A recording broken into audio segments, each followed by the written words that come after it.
My name's Tori Ann Perky, and from my homeschool to your homeschool, I've got a question for you.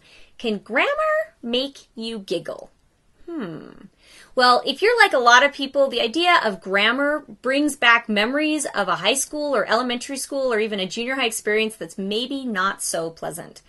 But I want to tell you about a resource that I found several years ago that I have used with all of my kids who are ready for it, that makes learning grammar so much fun. It is called The Giggly Guide to Grammar, and every single bit of this is amazing. So I teach at a co-op once a week for my teenagers, and a co-op is where a collective group of moms come together and all agree that they're going to teach their kids. And we have about 50 or 60 teenagers in our co-op. I love it. And I get to teach the grammar and the writing classes. That's what I volunteer to teach. And I have now used this book with many of my students, and for several years. And it is the best way to teach grammar to this age group. First of all, check out the pictures. I kid you not. The woman who wrote these wrote this. Her name was Cathy Campbell. She drew all of the pictures, and every single one of them is hilarious. And using these pictures to illustrate the different types of things that she's trying to teach. I'm going to find you another silly picture.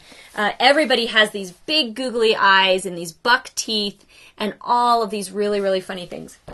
The second thing is the examples in the book are just as funny, full of puns and silliness and grossness and all the things that appeal to these teenagers as the pictures are. And I'm just going to give you an example. So before I give you the example, you should know the grammar is solid. It's going to go through parts of speech. It does phrases. It does clauses.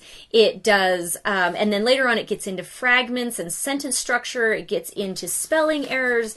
I'm just going to go through and look at this. Oh, punctuation like crazy. Yeah, if you're looking, and then you're looking for a grammar curriculum, you can work your way through this book and it will cover everything. You wouldn't even need to do it in 1 year. You could do it in several years.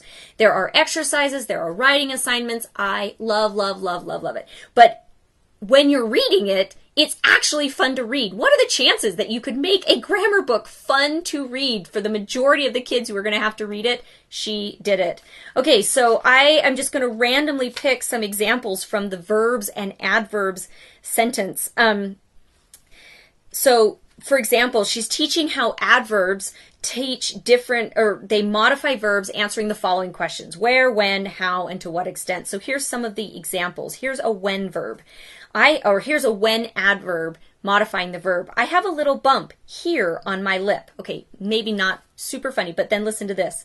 Tomorrow, there's your adverb, Marvin will complete his brain surgery correspondence course. Yeah, that doesn't sound like a good idea. Next one, aliens visit Earth daily to procure foot powder and clam chowder. He's like, what? Norman is certain that little men are secretly hiding in his microwave. Here's one that has to go with subject-verb agreement. Crazed grasshoppers or maniacal mosquitoes ferociously attack the slightly hairy legs of unsuspecting joggers. Here's another one. To save face in the office, Doreen, along with Bernstein, uses the copy machine. I mean, think about that. She's saving face by using the copy machine. We read these in class, and the kids will just go like that, and then we read them. I hear them, like, I think I can hear my kids when they're doing the assignments snorting in the other room as they're doing them, because every sentence is funny or groan-worthy or something. You combine that with the pictures. Awesome! So there's two versions of this book. The version you can buy on Amazon, and I will leave a link up above or down below, is the student edition. The only difference between the student edition and the teacher edition, which I will also leave a link to, is that the teacher edition comes with a CD in the back with lots of teacher resources, like the exercises are already printed out where you can just print them out rather than use the book.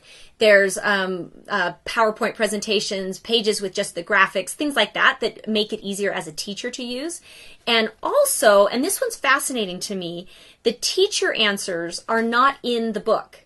But in the student edition, all the answers are in the back of the book. And I actually just use that with my kids. I just say, okay, answer it, and then go look at the answers, and it's on your honor. And we have a whole conversation about that and why learning only, like if they go look at the answers before they do it, then they're really just hurting themselves. And it's a really great conversation. So if you are teaching a class, I would recommend getting the deluxe teacher edition. It's only a couple dollars more, and you have to buy that at a specific website. But if you're just looking for a grammar book for your kids that you're going to work through together and you're doing it around the kitchen table type of thing, you don't need the teacher edition. Just buy the student edition on Amazon. Best place to get it. The links will be up above or down below, like I said. I love, love, love this grammar book. Fabulous for when the kids are ready to really dive in and learn a little bit more about how the English language works. I'm Tori Ann Perky, and I make these videos every week for you so that you can be a super successful and confident homeschool mom.